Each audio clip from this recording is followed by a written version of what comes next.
weimaraner.com. We're talking about dog treats today. As pet parents, we absolutely love our pets, and we love to treat them. When they do things good, we love to grab that little bag of treats and really make them feel wonderful. Well, I'm here today to talk about treats. Treats come in many different styles, many different flavors, many different proteins. You have your dry biscuits, you have your chewy style, you have your crunchy style, you have your rawhide style. You have many different treats to choose from. Well, it all depends on the breed. It all depends on their taste buds. It all depends on what your money, what type of value it is. So let's start out with the biscuit or the dry treat.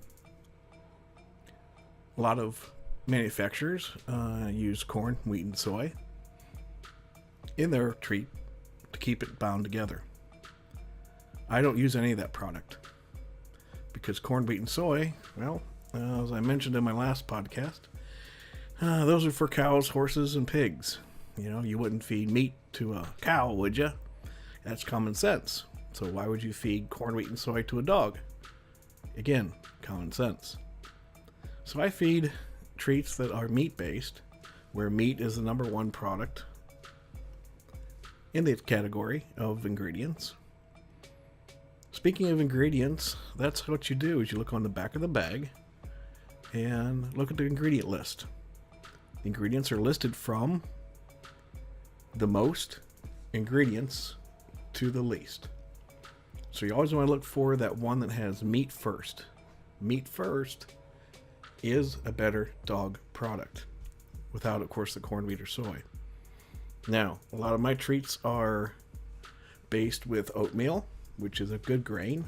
It's good for humans and good for dogs and animals. It's very easily digestible and keeps their tummies nice and settled. The other binder that I'll use in treats is either tapioca or potato or glycerin. Glycerin is what keeps the dog treat very, very moist and chewy. Things with treats is when you go with a dry biscuit style, a lot of people over the years have been feeding that biscuit that looks like a bone, and that's mostly wheat based and or meat byproducts. Meat byproducts, you can Google it and it'll tell you that's everything that a human will not eat. I don't feed my dogs that. I don't think you should feed your dogs that. If you go back to the old days, we fed animals were fed kitchen scraps off the table, and that was usually what the humans didn't eat. Was leftovers. So if humans, couldn't finish their whole meals, then of course the animals got it, and so that, I guess, would be the parts of the animal that the humans eat. So that's definitely what I give my dogs. Now, getting to the chewy treats. Chewy treats, again, I use their meat-based. They're very small. I use them individually for when my dogs come in from the outside. They go to the bathroom, and when they recall back to the door, I give them treats as a reward to come in, and that they've done good. My wife trained them that way ever since they was puppies, which is a good training scenario. If you have a puppy, you should put them outside every hour on the hour, no matter what. And every time they come in, you give them a treat. That way they're getting rewarded for going outside, and they learn the outside command, or go potty command, whichever one you use. Now, as they've gotten older, they've learned that command, and they don't need treats as often. But we do give them now and again if they've been good, and they all come in, on call, or I should say on command, because they're there, and that's what we want to keep reinforcing that good behavior. Now, The other treat is rawhide. I've never, ever, ever fed my animals rawhide, or whether it be pig's ears, or pig rawhide, and or beef rawhide. Again, that is a meat byproduct. That is a byproduct of the animal that they do not use. Or that leather, which of course you know what that is, they use in shoes, purses, suitcases, briefcases, coats. I can go on and on about that. But it's the leather where it's been split. And the split is the rawhide that's been processed and bleached and turned into a dog treat. Again, that is a meat byproduct. That is a byproduct of the animal that humans do not eat. So, my dogs will not eat it either.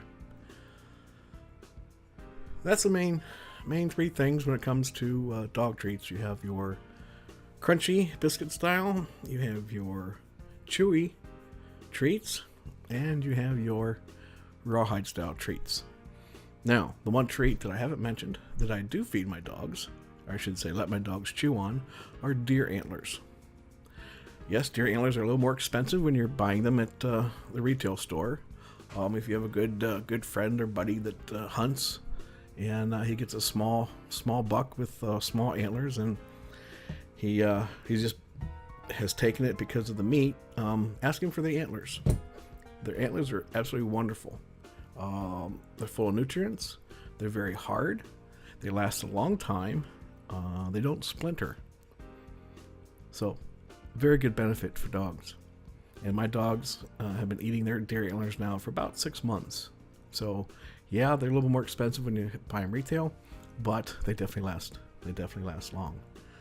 Now, the other thing that you do not do is give dogs a processed, or what do I say, cooked bone. Cooked bones are very brittle. They splinter, they can chip, and they get lodged in the dog's throat. And we don't want that, because then that becomes one, very expensive when it comes to a veterinary bill, and or of course the worst case scenario. So never ever give dogs a cooked bone. Raw bones, without a doubt, never a problem. Raw bones are very chewy. They're not brittle. They don't splinter. Even though they think they do, but they don't. Dogs and wild animals have been eating bones for ever since ever. Because they have good nutrients in them. They have the bone marrow, which is high of vitamins and minerals. So they're very good for dogs as long as they're not cooked. Well, that's it for this session. Thank you for listening. I do appreciate it. See me on stevebacon.com. Check out my YouTube channel. Subscribe. We appreciate that. Leave a comment. And y'all have a great evening.